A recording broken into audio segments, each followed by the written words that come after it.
A continuación, vamos a recibir a la señorita Viviana Hernández Calderón. Ella es estudiante de la licenciatura en Microbiología y Química Clínica y ha colaborado en la investigación en microbiología ambiental desde el año 2019. Actualmente se encuentra desarrollando su trabajo final de graduación en el Centro de Investigaciones en Productos Naturales, el CIPRONA, de acá de la Universidad de Costa Rica. Y este proyecto que ella va a presentar, titulado Determinación del volatiloma de Pseudomonas putida KT2440 en fuentes de carbono convencionales y no convencionales, está desarrollado bajo la dirección del doctor Max Chavarría Vargas. Recibimos a Viviana con un fuerte aplauso. Y nuevamente también les recordamos que pueden hacer sus preguntas a quienes están en la transmisión por medio del Facebook y acá se van a presentar esas preguntas al final cuando se abre el espacio. Muchísimas gracias.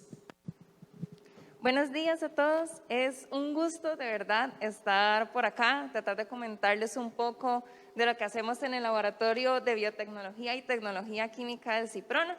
Entonces voy a tratar de hablarles sobre este proyecto que se encuentra en desarrollo, que es parte de mi trabajo final de graduación, que se titula La determinación del volatiloma de Pseudomonas putida, la cepa KT2440, en fuentes de carbono convencionales y no convencionales.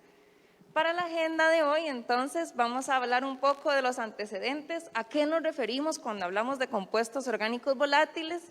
Vamos a ver un poco por qué hemos seleccionado Pseudomonas putida y también vamos a hablar sobre su volatiloma, cómo se hizo esta detección, qué encontramos en 7 diferentes fuentes de carbono. Además, dependiendo de los compuestos que encontramos, nos preguntamos cuál es su importancia, qué resultados obtuvimos, en qué se puede relacionar.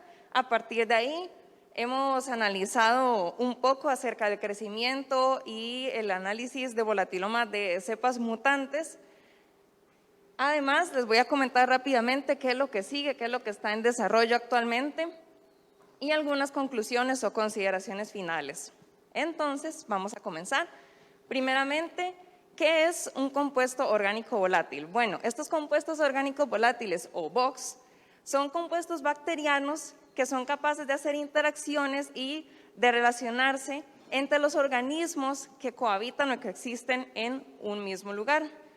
Ellos tienen una amplia diversidad química, de hecho, como podemos ver por acá, son bastantes las categorías, la diversidad, las clasificaciones químicas, existen más de 1000 compuestos. De hecho, se cree que este número, a pesar de que es muy grande, es una subestimación. Ya veremos por qué puede ser una subestimación.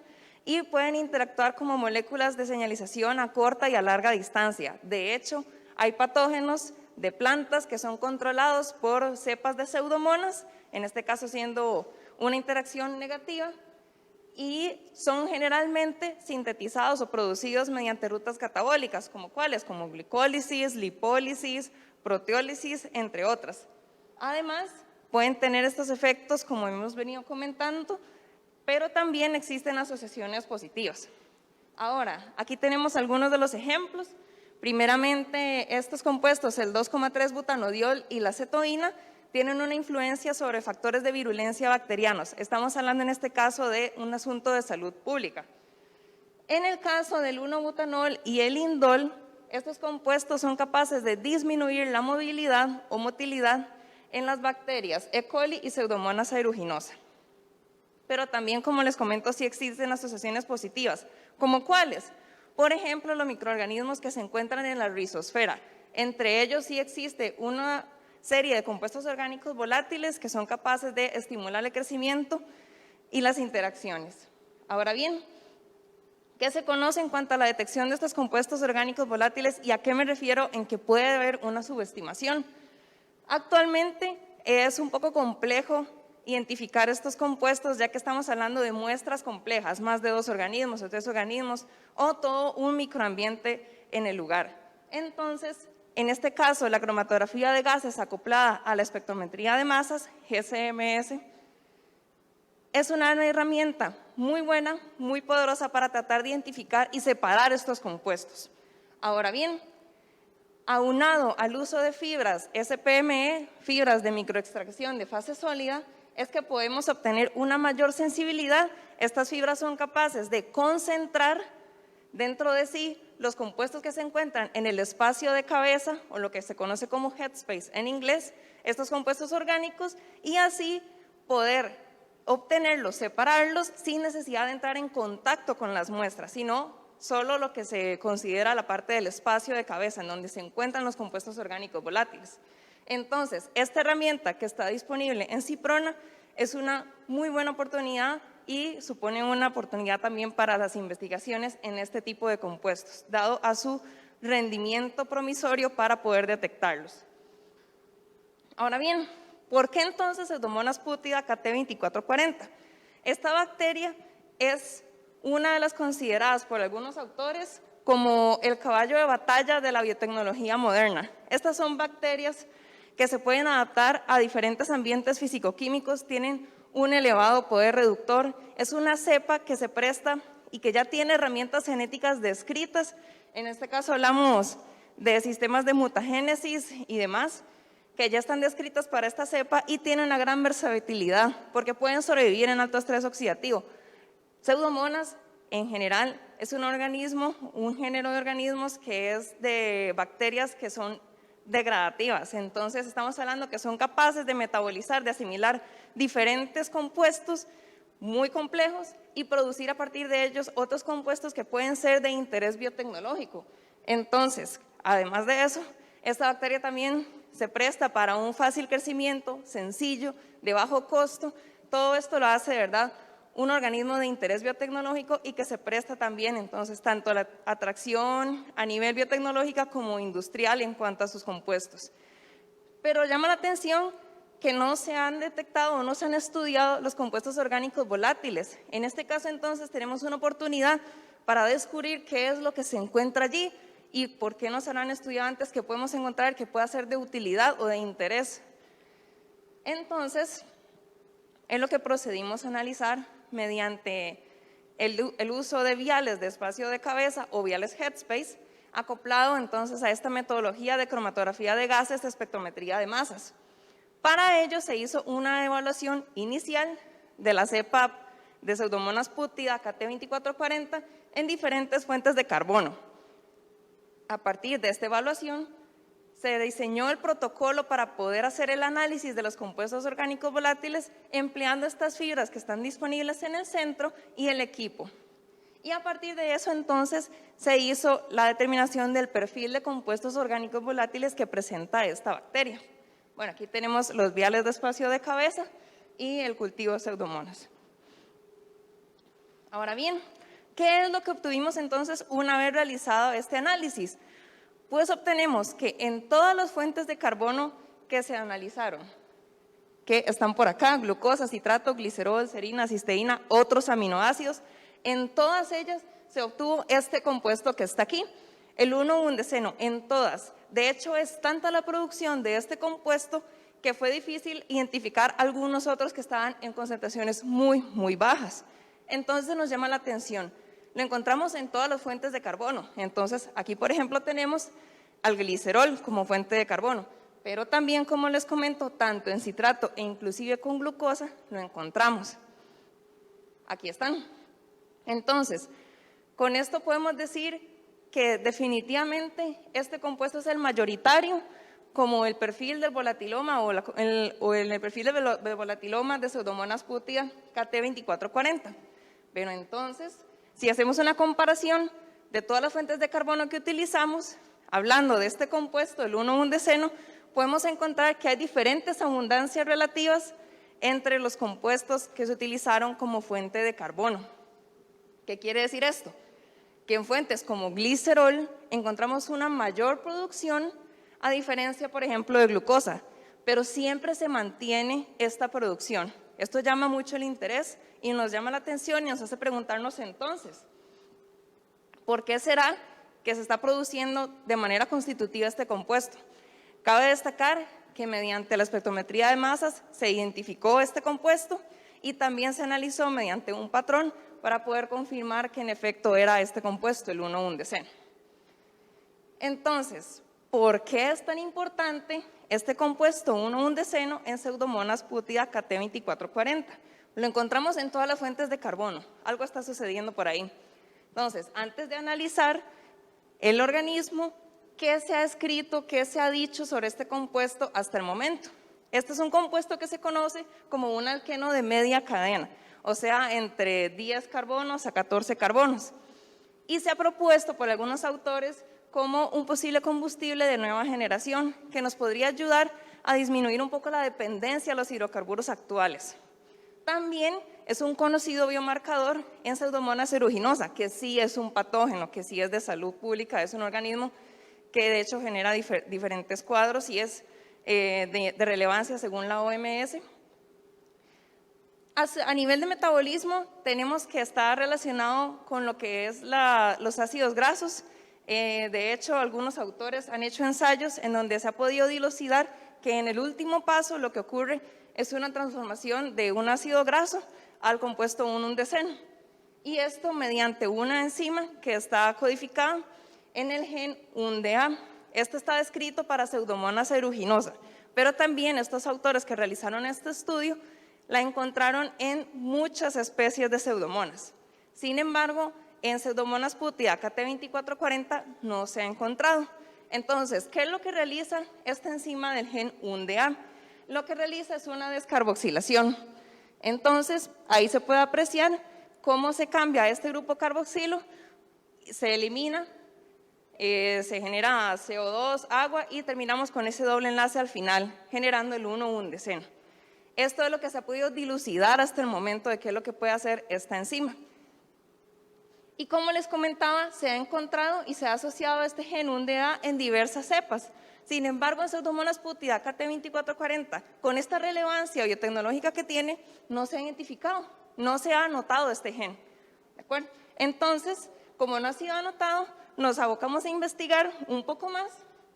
Y entonces, tomando en cuenta que ya está esta secuencia descrita para Pseudomonas aeruginosa, se realizó un BLAST, esto quiere decir una comparación, y se obtuvo con más de 98% de homología una secuencia, un Open Reading Frame, o sea, el espacio, la secuencia, que es la PP1772, como el posible gen 1-DA en Pseudomonas putida KT2440.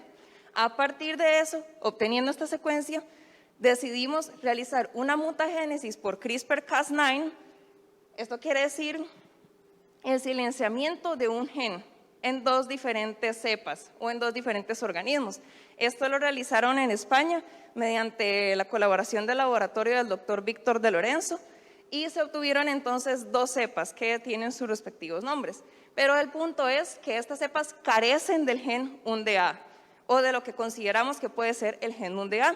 Esto desde su codón de inicio hasta su codón final. La diferencia entre ellos dos realmente es la guía que se utilizó, la plantilla por así decirlo, para silenciar este gen, pero ninguna de las dos cepas mutantes de 1-DA tienen el gen. Ahora bien, con estas cepas ingresaron al país y las dedicamos a analizar por el protocolo que se diseñó en el CIPRONA.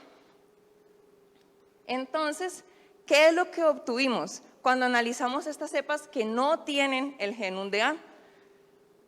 Primeramente, las evaluamos a nivel de crecimiento para poder asegurar que en cuanto a metabolismo central, o sea, su fisiología, su velocidad de crecimiento, no había problemas entre la cepa original, lo que llamamos wild type, WT, y las cepas que carecen del gen. Entonces, esto se evaluó mediante cinéticas de crecimiento de 24 horas con las fuentes de carbono que ya veníamos trabajando, tanto glucosa como citrato, y en ellas se obtuvo tanto a nivel gráfico como estadísticamente mediante un análisis ANOVA que la velocidad de crecimiento entre la cepa normal, la wild type, y las cepas mutantes no era estadísticamente diferente. Con eso nos aseguramos que seguimos manejando una cepa de Pseudomonas putida KT2440 que no difiere a nivel de metabolismo central, sino podría ser muy difícil llegar a conclusiones si estos organismos no son similares.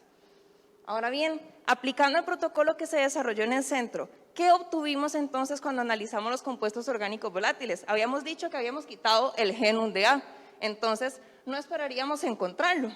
Entonces, nuevamente lo que se hizo, alistar el protocolo, volver a utilizar los viales de espacio de cabeza, los viales Headspace, aprovechando el equipo, aprovechando las fibras, y analizamos esta vez tomando muestras de cada hora de crecimiento de la bacteria. Con esto nos aseguramos también conocer en la cepa wild type, la cepa que sí tiene el gen, a partir de qué momento se podía empezar a detectar con mayor robustez el compuesto 1,1-deceno, y también de paso ir analizando lo que se está desarrollando con las cepas que carecen del gen. ¿Qué obtuvimos? Muy bien, esto es lo que se obtuvo. En verde tenemos a la cepa wild type, la cepa que sí tiene el gen. Este pico que se encuentra acá es de la fibra. Y con las cepas mutantes no obtenemos el pico de 1,1-deceno. El compuesto no está. El compuesto no está. Esto nos lleva a decir que está directamente relacionado este gen con la producción de 1,1-deceno. Hasta el momento, entonces, el gen se puede decir que sí fue silenciado, el gen no está y por lo tanto no hay producción de 1,1-deceno. Entonces, muy bien. También analizamos, como les comenté, durante cada hora, estos son los resultados durante cada hora de análisis con la cepa wild type, y podemos ver que inclusive desde la hora 1 es capaz de detectarse el 1,1-deceno, pero con mayor confianza se puede decir que a partir de la hora 5. Muy bien, eso ya lo explicaremos por qué es tan relevante a partir de la hora 5. Y ahora bien, ¿qué es lo que sigue? Actualmente tenemos una hipótesis en donde decimos, este es un compuesto de 11 carbonos, ¿qué está sucediendo? Es probable que se haya puesto, algunos autores dicen que como un antifúngico, antiparasitario, pero lo que pensamos es que no. Siendo un compuesto que se produce en todas las fuentes de carbono, tiene que haber alguna función más importante, e inclusive a nivel de bioeconomía. Si le damos al microorganismo glicerol, un compuesto de 3 carbonos, y decide pasar a un compuesto de 11 carbonos, algo está pasando, debe haber una función detrás, y por eso apostamos a que constituye o tiene alguna interacción o relevancia a nivel de membrana celular. Entonces, lo que está ahora en desarrollo es la verificación, un ensayo de verificación de este gen, de UNDA como productor de la enzima que genera el 1,1-deceno, esto dándole ahora a nuevos mutantes, entregándole de nuevo el gen, pero mediante un plásmido. Entonces, una vez reincorporado el gen, esperamos volver a obtener el 1,1-deceno. También estamos realizando ensayos como apostamos a que es a nivel de integridad de membrana la sensibilidad de antibióticos. Entonces estamos estudiando cinéticas de crecimiento, siempre comparando con el wild type como control, si hay alguna diferencia a nivel de rigidez o de penetración en la membrana cuando se enfrenta la bacteria ante diversos antibióticos. Y finalmente estamos realizando ensayos de transcriptómica, esto de manera global, para conocer si ante silenciamiento de un gen se pueden afectar algunos otros genes, y también ensayos de lipidómica facilitados por el doctor Carlos en la Escuela de Química, en donde vamos a utilizar protocolos de cromatografía líquida. Y con esto igualmente estudiando siempre cepas, tanto wild type como las cepas que carecen del gen UNDA, con tal de dilucidar cuál es entonces la afectación o si existe afectación a nivel de membrana celular con estos ensayos.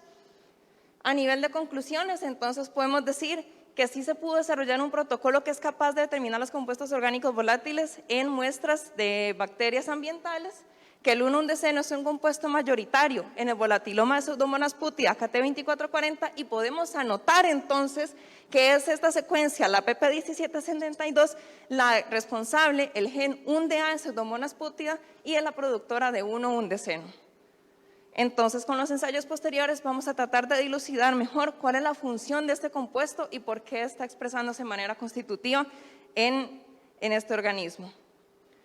Y finalmente agradecer entonces al doctor Max Chavarría Vargas, quien es el tutor de esta investigación, de este proyecto de graduación, así como a los colegas en CIPRONA, así como al laboratorio del doctor Víctor de Lorenzo y al Centro Nacional de Innovaciones en Biotecnología, que es el que realizó los ensayos del plásmido. Estas son las referencias y muchísimas gracias.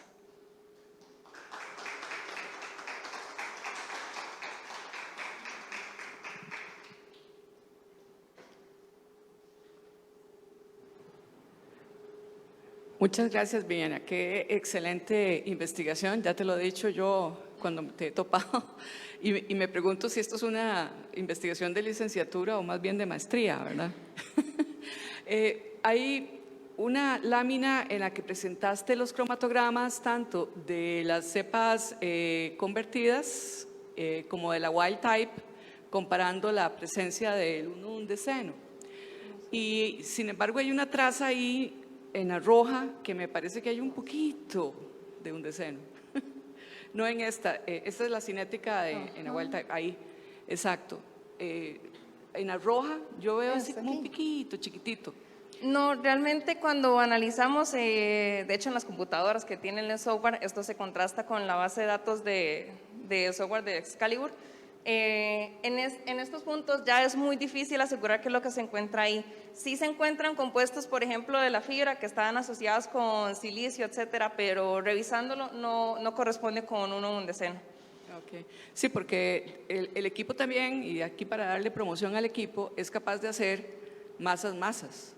Entonces, si realmente estás absolutamente, querés estar total y absolutamente segura de que ese no es un deceno, no solamente por comparación con librerías, que a veces es un poco tricky, ¿verdad? Puedes hacer un segundo masas basándote en uno de los picos de fragmentación y entonces te filtra todo el espectro y te deja nada más eso. Eso es nada más si querés corroborar que ese piquito chiquitito, claro, digo yo, por si algún revisor alguna vez te lo va a decir, ¿verdad?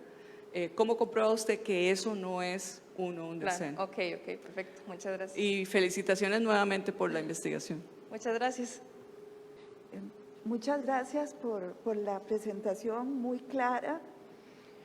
A mí me queda una duda, que usan ese undeceno como marcador para Pseudomonas aeruginosa. Sí, es que hay algunos estudios en salud, cuando se tratan infecciones que son que pueden ser infecciones por organismos multiresistentes o coinfecciones, en este país creo que no, pero se ha teorizado que se pueden tomar muestras y crecerlas en cultivo, y como son muestras un poco más complejas y pueden tardar de ahí hasta la identificación molecular en los hospitales, en los centros de salud, se ha planteado que puede existir la toma de estos compuestos orgánicos volátiles como manera de identificar y decir cuáles organismos pueden ser los que están afectando a ese paciente. Entonces, se ha teorizado que como en Pseudomonas sí se expresa el 1,1-deceno, que puede ser al menos ya identificación del género, y bueno, y sobre todo Pseudomonas aeruginosa, que es de gran relevancia y que bueno, puede generar cuadros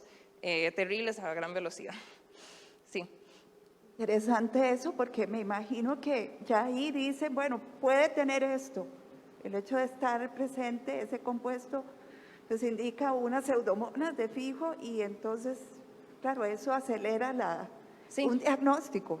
Sí. También se ha planteado a nivel ambiental, cuando se toman muestras, Pseudomonas es un organismo que se encuentra ambientalmente, entonces también es posible encontrar la cepa, la especie de Pseudomonas aeruginosa. Entonces también en identificaciones y también y en la piel y demás, se ha planteado también la identificación o la caracterización de esos compuestos y asociarlos a las bacterias con base en los compuestos orgánicos volátiles.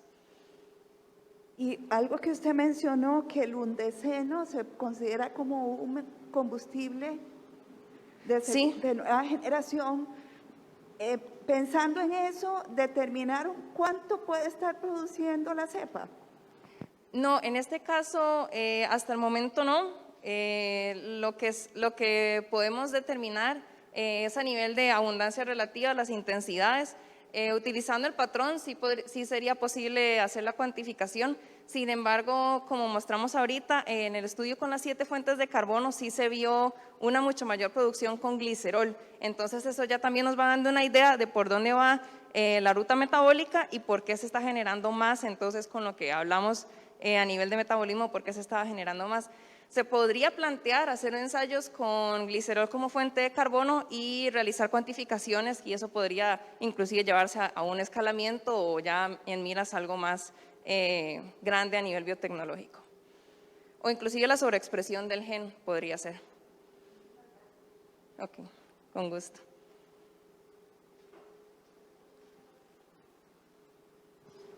Gracias. Muy interesante. Usted comentó que creen que puede tener funciones a nivel de membrana. Le entendí. Entonces, la duda era si es que fenotípicamente las colonias o el crecimiento, la formación de biofilm de esas bacterias cambia o qué son los indicios para pensar que está involucrado con la membrana. Ajá. Gracias.